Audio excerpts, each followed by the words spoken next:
you dream of a classroom where learning is natural? Can we inspire students to lifelong learning? What exactly is the purpose of an education? Inspiring students to be curious, independent, creative, innovative, deep thinking, confident, proactive, collaborative, determined, educated. Rise to the challenge of changing the world. This is teaching. This is learning. This is who we are. Welcome to the Tabletop Inventing Podcast. Can fooling around, goofing off, or playing inspire innovation?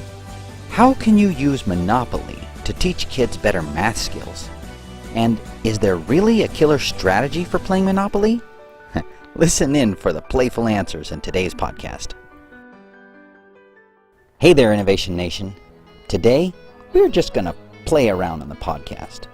And we're going to start with a snippet from one of my favorite books.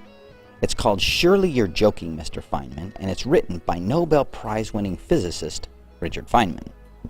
In the book, he writes, "Then I had another thought. Physics disgusts me a little bit now. But I used to enjoy doing physics. Why did I enjoy it? I used to play with it. I used to do whatever I felt like doing. It didn't have to do with whether it was important for the development of nuclear physics, but whether it was interesting and amusing for me to play with. So I got this new attitude. I'm going to play with physics whenever I want to, without worrying about any importance whatsoever. Within a week, I was in the cafeteria and some guy, fooling around, throws a plate in the air. As the plate went up in the air, I saw it wobble, and I noticed the red medallion of Cornell on the plate going around. It was pretty obvious to me that the medallion went around faster than the wobbling. It was effortless. It was easy to play with these things, and it was like uncorking a bottle. Everything flowed out effortlessly. I almost tried to resist it. There was no importance to what I was doing, but ultimately there was. The diagram and the whole business that I got the Nobel Prize for came from that piddling around with the wobbling plate." We often watch kids, or even adults, goofing off, and we say, "Oh, they're just playing around." We treat playing around as if it is unimportant or useless. However, here in this passage is one of the most famous Nobel Prize-winning physicists telling us that it was precisely the act of playing around that led him back to a love for physics and eventually to his Nobel Prize-winning work, or should I say, Nobel Prize-winning playing around. At Tabletop Inventing, we love to play around. We usually call it hard fun because we're actually learning and putting loads of effort into our play at the same time. Yet it is still play. It is fun, and it disarms students enough that they forget they are learning. Why don't you grab your smartphone or pull up a browser on your computer and go check out inventingzone.com to find out how to get your kids involved in some hard fun this summer. Today's guest knows quite a bit about play. He's a no-nonsense teacher in some respects because he works with middle schoolers. But on the other hand, he uses the game of Monopoly to teach kids to master their math facts and hone their negotiation skills. So my guest today is Tim Vandenberg. Tim is a 6th grade teacher in California, and he uses Monopoly to teach math and interpersonal skills to his students. And his students are often prepared and able to defeat U.S. and international Monopoly champions in tournament play. He also has the award of being the 2nd place in the U.S. Monopoly Championship in 2009, which happens about every 5 years. His students have excellent state test scores through this experience of using Monopoly as a basis for thinking about math and interpersonal skills. And he's also the author and creator of something called Monopoly Academy. So Tim, tell me a little more about yourself. Okay, like you said, Steve, I was 2nd place at the 2009 U.S. Monopoly Championship, and I've chosen to use Monopoly as an educational tool in my 6th grade classroom, and my 6th graders love it. They're always begging, "Hey, when's our next Monopoly day?" And I know that this is good for the kids because Monopoly is teaching them excellent math skills, excellent interpersonal skills, critical reasoning skills, creative thinking, problem solving, working together, collaboration, communication. A lot of educators have heard about the 4 C's.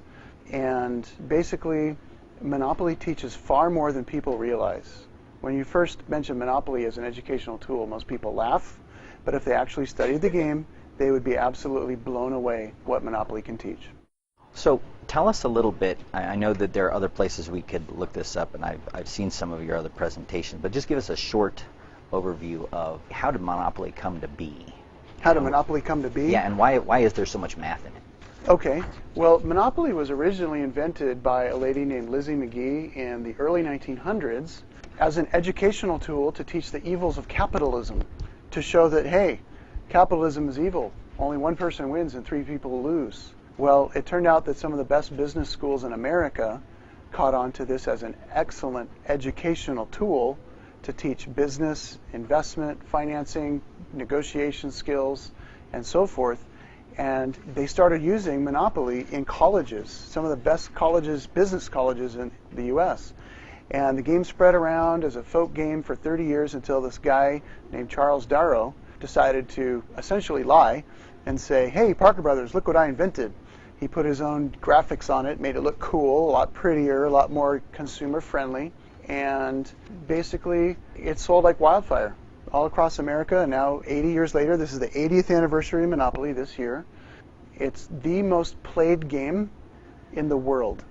Brand name game that you can buy that somebody owns the rights to. Monopoly is it. And there's good reason for it. So that's where Monopoly came from. How did you get into Monopoly, playing Monopoly, and using Monopoly in your classroom? How did that happen? Well, I was using other games like Yahtzee and Rubik's Cube, and those are good 1 or 2 or 3 dimensional games that teach some things very well, like probability in Yahtzee, or 3-dimensional reasoning and following order of operations with Rubik's Cube. But Monopoly, I decided, well, let's try Monopoly. Monopoly ended up teaching far more than I could have ever realized. And so I started using the game in the class, first by following the rules. Most people think, oh, Monopoly, doesn't that game take 12 hours or 12 days or 12 weeks to finish?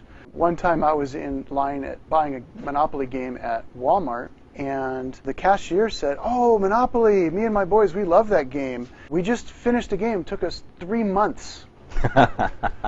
And that's really the classic tale of, oh, Monopoly takes forever. And that's because people don't play by the rules. Most people have actually never played Monopoly. I like to call it, they've played merry-go-roundopoly, where they go around the board forever and ever and ever. Nobody ever wins. Nobody ever goes bankrupt because they're not following the rules. And so eventually somebody usually flips the board over or throws a token at a loved one. Feelings are hurt for a week, For example, if people just play by one simple rule, there's no money in free parking. That is a myth in Monopoly, that you receive cash for parking your car. When was the last time, Steve, somebody paid you cash, $500 or more, or gave you all your tax money back and everybody else's tax money, just because you parked your car?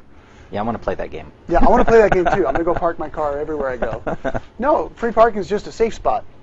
And so if you fix that one rule in Monopoly, games will go from 12 hours to 90 minutes. In fact, when I play with my students, we're usually done in about 40 minutes because we know the math, we play the game right. When it's time to talk trades, we stop and talk as long as we need, and then get back to playing Monopoly. Build our houses and destroy each other, bankrupting each other. It's a lot of fun. But that way we have, in the same amount of time, 12 winners instead of 1 winner, and a lot of frustrated, hurt feelings. So you have a student that several years ago kind of told you how serious all of this was becoming. Tell us a little bit about that story, about how that happened. So in 2008, I took a group of sixth graders to a tournament, a charity tournament in Redlands, California.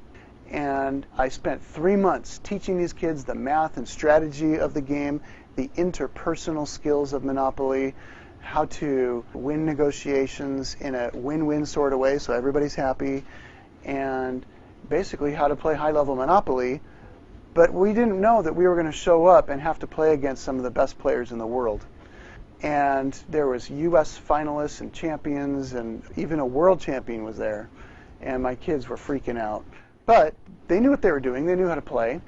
And after the first round, a 6th grade girl ran up to me and said, "Mr. Vandenberg, I just defeated the first ever Monopoly world champion."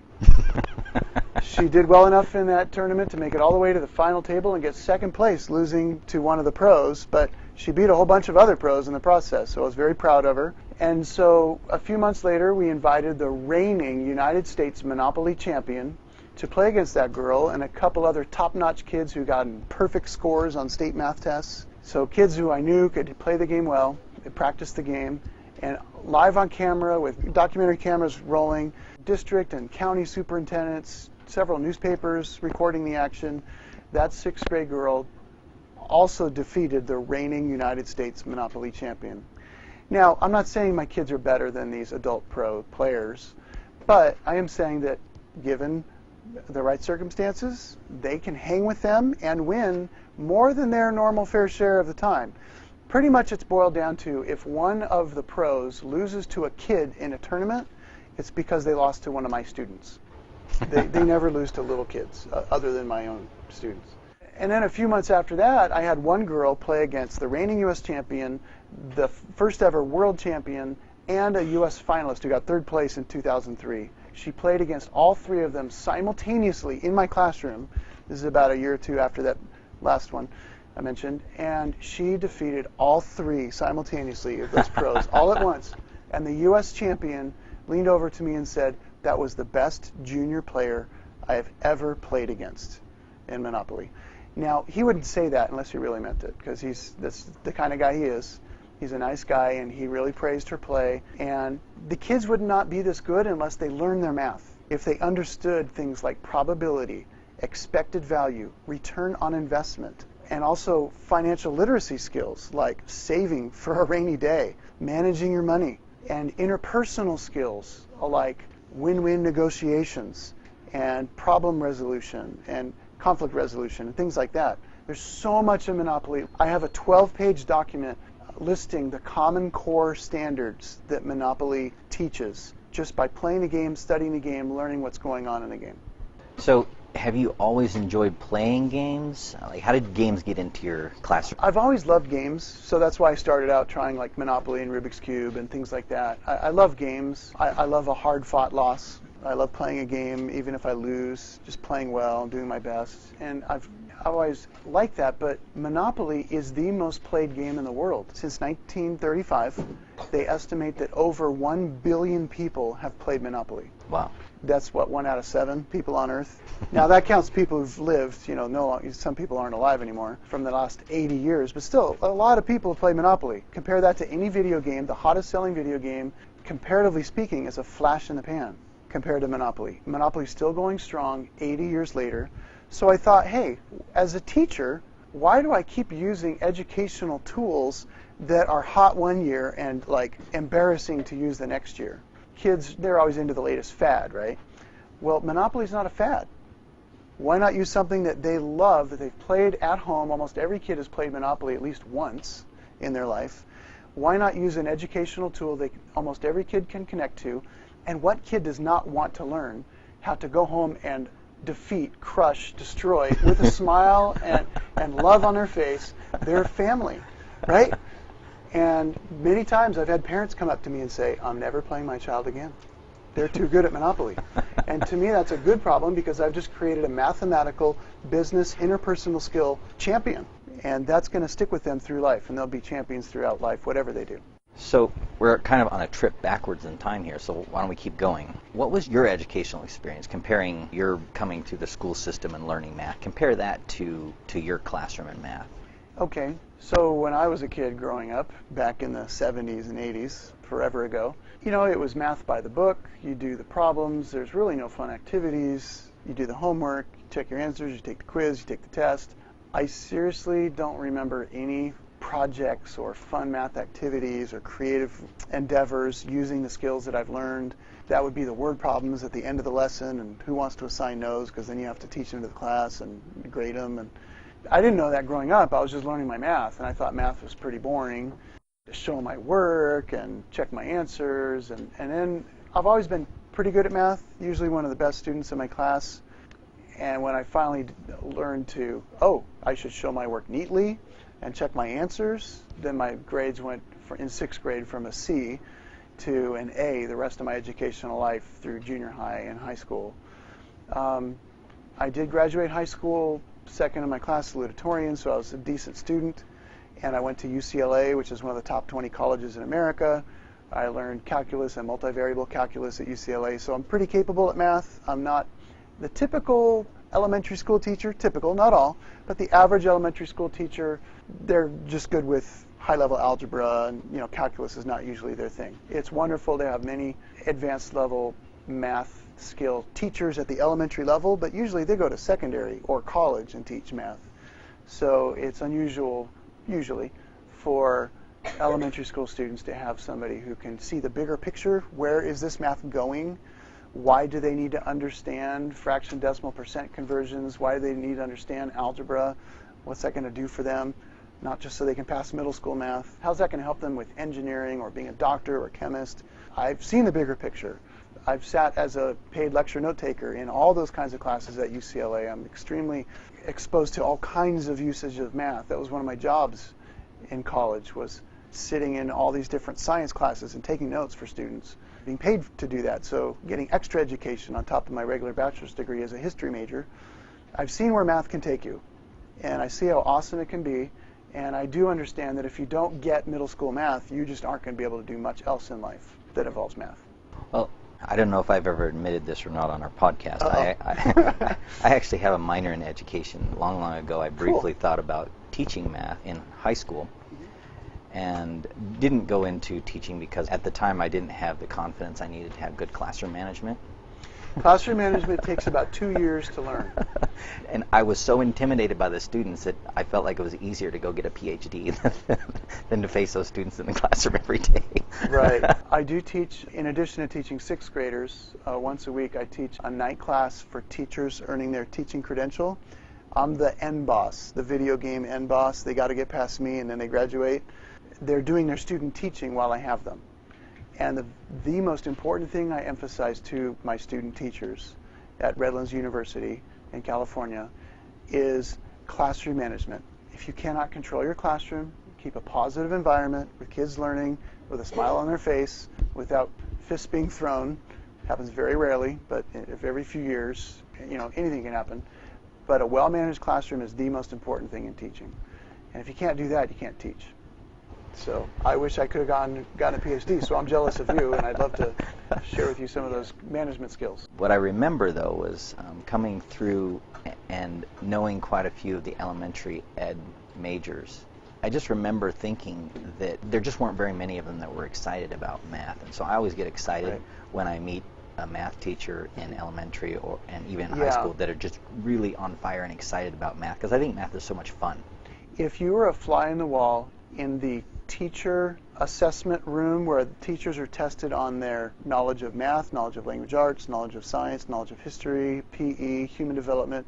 In California, teachers have to test on all of those things over several tests over several days. If you were a fly in the wall, the one subject you would hear teachers gripe about at the elementary teacher level is math. They think, oh, it's so hard. I remember distinctly hearing teachers complain about, oh man, I got to learn algebra, but I want to be a kindergarten teacher. I understand that, but that's what we're dealing with. Most elementary teachers, there's many who love math, but on average, most don't. They want to be the nurturing teacher, they want to be the language arts teacher, they want to read Charlotte's Web with the kids, they want to do the cool art projects, they want to teach kids how to read, which is amazing. Boy, I'm jealous of teachers who can teach that. Like at the first grade, kindergarten, second grade level, that's a skill I'd love to learn. I'm dealing with kids who I'm trying to instill a love for reading now that they do know how to read. And that's a whole other issue. But yeah, you see that in elementary ed. And I don't know what we can do to improve teachers' love for math more. I think we just need to help the field know how much of a superhero you are as a math teacher in elementary school, actually. Every teacher is a superhero. Well, every teacher is a superhero. That part is, yeah. I know lots of teachers, and you're absolutely correct about that. Being willing to have the skill that you have in math. There's a stigma, actually, being good in math and probably being in an elementary school. You know, people wonder, well, why aren't you doing something else with that? But the problem is where else are kids going to learn that? If we don't have excellent people who love math, who are excellent at it, who could be doing something else here in elementary school, teaching that. I mean, where else are kids going to get that love of math? Because it's the love of math that takes you there. It isn't that you're good, it's the love of math that takes you somewhere. Yeah, you need to love what you do, absolutely. And the best students love what they do. Let's go ahead and take our left turn that we take here near the end of the interview. And I want to ask you, in the digital age, you know, we have amazing tools now that I didn't have growing up, and you probably didn't have in elementary school. You know, we can go out and we can Google something, or we can look something on Wikipedia, or we can go to YouTube and watch a video about how to do something. I just read the other day there are over 500 million websites now out there. 500 million? Yeah, 500 million. So like 600 billion so somewhere in the neighborhood was what I read the other day. 600 million? Billion. Oh, there's... That's how many websites are out there. That's how much information there is out there. 600 billion websites. Yeah, and so, you know, I mean, there's probably, there's a lot. The physicist in me wants to guess at how much information that is. It's just, it's a lot. It's a tremendous amount of information. Yeah. And with that environment now, there's just so much power there. I mean, I guess there's also lots of capability of getting distracted there. But with that backdrop, what does it mean to be educated in this environment? In this world with Google and Wikipedia and YouTube, and kids can look up whatever they want, anytime they want. Now that kids have instant access to information, they need to be able to ask the right questions. What do I need to know? What do I need to solve? How am I going to solve that? Now, what information do I need, and how can I verify that information is accurate and trustworthy in order to solve my problem, create my product, achieve my goal? It involves critical reasoning skills. And in this age of, oh gee, if it's on the internet, isn't it true, Mr. Vandenberg? Kids need critical reasoning skills to read through and make sure that that Wikipedia article was actually written by a physicist, not an 8th grader who's guessing, or that because there's citations backing it up, or that the websites they're going to are accurate and trustworthy, and how to quickly find information using, I think kids need to be trained in Boolean search logic to quickly get to the information they need out of those 500 million or 600 billion websites. They need to be able to do that quickly, accurately, and efficiently and effectively, but they need to be creative in how to use that information. They need to be able to communicate that information well. They need to be able to work with others with that information, not work in isolation. I always use the example of Newton and Leibniz. Leibniz created calculus first, but Newton had better marketing. Okay, so everybody thinks of Newton as the inventor of calculus, unless they really study it. So for a few hundred years, he was the one credited. So I've talked to my students about, they say, oh, well, that was my idea first. I say, yeah, but you didn't tell anybody. You didn't communicate it. So I'm praising the student who not only came up with the idea, but let the world know about it and was able to articulate it to people so that it can be used and appreciated. Starting at least in 6th grade, maybe younger, that's an important skill. In the digital age, what does it mean to be educated? Correct use of information, like I've described, but also, you know, the classic categories of understanding logic, philosophy, history, the great works of literature and art, the essential math skills, all the way up through calculus, if that's the level of skills they need, whatever the highest level they need is. If you're not educated in those things, you won't be able to determine what information to use, or how to solve your problem, or how to value what you're working on. I read a few months ago that the college that produces the highest paid on average graduates is not Harvard, Yale, the Ivy League schools, Stanford, MIT. It's not them. It's the Harvey Mudd School of Engineering in the Claremont McKenna schools. The reason is because they also focus on the language arts, the humanities, because they want engineers with a conscience who value other human beings. And those are the people who can make not only mathematical, engineering, critical reasoning skills, but also the interpersonal, human, historical perspective, philosophical perspective reasoning skills as well. It's interesting that you were talking about Harvey Mudd, and then this is in context of the digital age, being educated. And you mentioned this a few minutes ago in your classroom. I made a mistake earlier in our interview, and you you said something about estimating, and I did a quick number in my head, and it can't be 600 billion. It's got to be 600 million. Yeah, that's well, that's an unreasonable number. Both of us did an estimate on that, and you looked kind of funny at me, and that caused me to think about the number a little bit. But the ability to say, oh yeah, I made a mistake, and that's and realize it's not fatal. And then interpersonally, you'd rather I said, oh yeah, that was a mistake. Yeah, I heard what you said at first, but I let it go. Another great interpersonal skill there. That's an interpersonal being learned. skill, and Monopoly teaches that, by the way. You don't correct people unless it's like life and death. You can save their life and help them out of trouble. But you be polite, and my students learn that from Monopoly. If you're not polite, all three other opponents will gang up on you. And if not in this game, they will the next game. Yeah. And how you act, how you treat others now will come back and bite you or reward you later on. Well, that certainly matters. Well, let's wrap this up. We'll come to our last question here. So in the context of the things that we have been talking about here, what is the purpose of an education? I would say there's several purposes. It used to be that education was liberating. That's where the word liberal came from. Liberal studies meant you were liberating your mind from ignorance, that you can now shed light on reality and truth and make decisions based on that and have a much happier, better life. That's one major purpose of education, and it needs to stay there. Otherwise, all we're doing is creating a bunch of robots to do what they're told from their corporate boss. But also, another major purpose of an education is to be able to enjoy producing an income. You want to be able to choose your path in life, one that you enjoy, but also choose something that people will pay you for. Being an engineer or a doctor or a lawyer or a teacher or whatever it is you enjoy doing in education helps you be able to do that. And education also in America is very important for creating an educated democracy. Our original presidents like Washington emphasized that without an educated voting public, our country will go pretty bad pretty quick. And I'm all for letting everybody vote who's eligible. I think we need to make sure that those people are as educated as possible so they can make their own choices with an educated mind, with an enlightened mind. Excellent. Well, thank you, Tim, for taking time for the interview. What's the best way for our audience to connect with you? Okay, well, they can email me directly at Tim, S as in Sam, Y as in yes, V as in Victor, so Tim, SYV, @gmail.com, and they can email me questions about education or Monopoly. They can ask about hints on how to beat their family at the next holiday Monopoly gathering. I do travel the country. I've spoken all across Tennessee, Georgia, California, Northern California, teaching on Monopoly and how to use it in the classroom.